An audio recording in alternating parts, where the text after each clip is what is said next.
చంద్రబాబు ప్రమాణ స్వీకారం సందర్భంగా కేంద్ర హోంమంత్రి అమిత్ షా తనను మందలించారంటూ వైరల్ అవుతున్న వీడియోను మాజీ గవర్నర్ తమిళిసై ఖండించారు.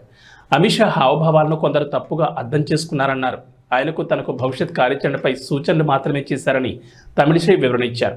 2024 ఎన్నికల తర్వాత తాను తొలిసారిగా హోంమంత్రి అమిత్ షాను కలిశారన్నారు. ఈ సందర్భంగా ఆయన తనను పిలిచి ఎన్నికల అనంతరం తీసుకోవాల్సిన చర్యలు, ఎన్నికల్లో తాను ఎదుర్కొన్న సవాళ్ల గురించి అడిగారన్నారు.